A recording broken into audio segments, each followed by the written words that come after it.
If you were to ask someone to imagine a pair of leather boots, it's quite possible that the boots that would come to mind would be the iconic Red Wing 877s. Introduced in fall of 1952, these 8-inch mock-toe boots have remained the cornerstone of Red Wing's design. In this review, I'll be providing the history of the 877s, as well as discussing their legacy. Also, because it's a little confusing, I'll be giving an explanation of the 2013 877 model updates. In this video, we're going to be looking at specifically the 10877s. I'll then be taking a very close look at the construction of these boots, and at all of the elements of the materials that go into the boot.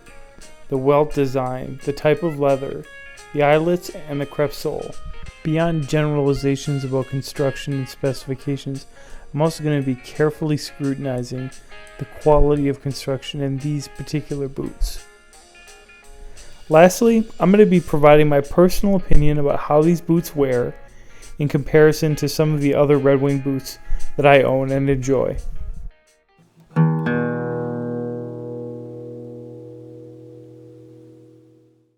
To really appreciate the central place the 807 has in Red Wing's shoe line, we have to go back to 1905 to Charles Beckman, whose vision for a shoe company involved creating purpose-built shoes specifically for the booming industrial market at the time.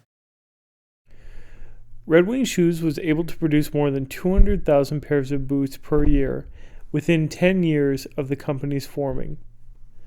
They continued to expand their operations by being the primary manufacturer of footwear for soldiers in the United States during the First World War. They continued to produce dedicated industrial boots as well as footwear for American soldiers during the Second World War. However, it wasn't until the 1950s that Red Wing Shoes was able to garner popular national recognition as a company. That was thanks in part to the economic boom of the 50s, as well as the fact that they were able to achieve a significant success with their 877 boots, introduced in fall of 1952. Originally conceived as a dedicated sportsman and hunting boot, the 877 garnered a wider attention thanks to its versatility by motorcyclists, as well as famous actors such as Steve McQueen. The 877 and Red Wing's mock-toe design continues to be a feature of motorcycle culture, as well as having a place in popular culture in music and in the movies. In 2005, Red Wing celebrated its 100th birthday by making the Big Boot, a 16-foot tall, 20-foot long 877, who bore the motto, "Too big for the Statue of Liberty to wear." Perhaps the greatest testament to the 877's legacy is that the Irish Setter Nomiker has become its own sub-brand under Red Wing, which was launched in 1997. The Irish Setter was originally style 854, which was released in 1950. The 877, released in 1952, was the 854 mock-toe design with the traction tread sole. Today, the Irish Setter brand is associated with Red Wing and is considered by some as an affordable alternative. They're no longer made in America, but you can buy them with soles that are able to be recrafted. Nevertheless, Irish Setter will always be associated with the 877s. In fact, my dad, a long-time Red Wing boot wearer, when he saw that I had these, said, "Oh, you got a pair of Irish Setters." At any rate, the 10877s are aptly called Irish Setters simply on the basis of the leather uppers alone. In some lights, they exhibit a deep cognac color. In others, it's more of a reddish burgundy. In other lights, it's more of a rich mahogany. At any rate, the brown, the tan, the gold, the red leather nuances are very interesting to the eye. There's a fairly intricate history of the use of different dyes and types of leather in the 877s, but in the current model you're looking at, the 10877s, the Oro-originals, the leather was introduced and made by the Foot Tannery since 1996. This brings us to the somewhat confusing model designation as it currently exists in the 877 line. In June of 2013, Red Wing relaunched the 877 series with a new type of leather which was called Oro-legacy. It was a full-grain, so-called naked leather that was going to exhibit more character thanks to its rich, oily, natural finish. Now, interestingly, Red Wing didn't do away completely with the Oro-original leather, which the 877s have been using since 1996. Rather, they took those boots with the styling of the previous 877s and gave them a new designation, 10877. Now, if you were to buy a pair of 877s from Red Wing's Heritage line, you would get the boot in Oro-legacy leather with some styling elements that are distinctively heritage, so an absence of a stamp on the side of the boot and nickel-plated eyelets in addition to the new leather. But if you were to buy the pair of 877s from the work line, you would actually be buying the 10877s, and that would be with the iodized eyelets as well as the Oro-original leather featured in this video. Time will tell if consumers accept this somewhat subtle distinction. At any rate, when I walked into a Red Wing store asking for a pair of 877s, this is what was offered, and this is what I walked out of the store with, a pair of 10877s. That said, to be fair, this is not entirely unprecedented. Red Wing used another kind of leather known as Oro-russet portage leather from 1992 to 1996 in their 877 Red Wings. That leather, when it was replaced with Oro-original in 1996, had enough of a following that they continued to keep the model, now known as Model 4558. Alright, let's take a close look at the 10877s. While I described the color characteristics of the leather already, it's worth noting that this full-grain cattle leather is from American hides. Full-grain leather is the highest grade of leather, which comes from the top layer of hide and retains all the natural grains, hence it's called full grain. Tanning is a process whereby hide is transformed to a stable material suitable for wear. Specifically, an agent is displacing water between the protein fibers of leather and enabling those fibers to be bound together. My understanding is that the Oro-original leather is first chrome tanned, which is to say that it's processed using chromium salts and then treated with an oil as a preservative. Current 10877s are built primarily with lock stitch stitching. However, the famous Red Wing triple stitch is actually implemented with a century-old Puritan sewing machine that utilizes a traditional chain stitch. The eyelets are anodized brass, which are individually stamped and feature subtle Red Wing branding on the surface of the eyelet. The brass core of the eyelets is especially evident on the back side of the eyelets, where they are attached to the gusseted tongue. This fully gusseted tongue is integral to ensuring water resistance built into the construction of the boot, as well as keeping out other matter. As you can see, the tongue panel of leather is placed under the openings of the eyelets and then stitched to the rest of the uppers. On the bottom part, the tongue is carefully stitched to the end of the toe box. And of course, Red Wing's famous mock toe features prominently at the front of the boot.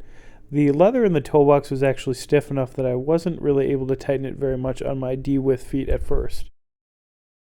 Perhaps my favorite design feature of the 10877s is the full pull straps, which are on the whole length of the heel side of the boot. These straps are elegantly cut in a curvilinear design, and the stitching brings out and complements that geometric pattern. To fully appreciate the Goodyear welt implemented in this boot, we have to take a step back to the prior lasting process, where the shoe shape is created and the insole is fitted inside the shoe via a powerful pull, which conforms the shape of the leather to a last mold. After the lasting, the shoe is bottomed, where the upper and outsole are attached, and this is accomplished through welt construction. Goodyear welt construction utilizes a thin strip of leather which surrounds the main body of the shoe. The welt is stitched to the insole via the so-called Goodyear stitch, and then stitched to the outsole via a lock stitch. The Goodyear welt was actually invented by the son of the founder of Goodyear tires. The outsole, of course, is Red Wing's famous cushioned crepe outsole, which is a blown and porous rubber. The bottom of the outsole has a wave pattern, which provides traction and is slightly pebbled. Now, my experience with this outsole is that it's very lightweight, and because it's a single piece, provides very good stability. Here I am with my Red Wing 8138 outsoles, which are the same cushion crepe outsole. They're wearing fairly evenly, and even though much of the tread is worn off, especially in the heel box, they still provide good traction. The inside of the shoe features a full leather toe box as well as a full leather heel box, sometimes known as a heel counter. This full leather construction ensures that these parts will conform to the shape of your foot more perfectly. Of course, the insole of the shoe is also leather, which is going to conform to the shape of your foot more and more over time. A simple product designation tag is on the inside of the tongue, which states the model number, the fact that it's made in the USA, as well as by union workers. The 8-inch height of the 10877s next to my 6-inch 8138s is significant, largely because, as you can see, the ankle area of the 8138s has significantly wrinkled and shrunk as a result of regular wear. This, of course, makes the boots much more comfortable than the 877s, simply for the fact that they conform more naturally to the shape of my foot and ankle. The simple round eyelets were undoubtedly chosen for their simplicity and durability, but they do make lacing the boots up something of a chore. Notice how wide the gusseted tongue is. This is surely to give as much flexibility as is needed to place a foot easily in the boot, but about half of the boot is still going to need to be laced up no matter what every single time. Fortunately, the boot does come off fairly quickly and loosens out pretty fast. I found Red Wing's so-called Taslin laces to be of varying quality, and these ones weren't very well waxed and were barely long enough for me to easily enable lacing up the shoe. Of course, unlacing the boot goes a lot more quickly, and even in a new pair of shoes, getting your foot out wasn't too problematic.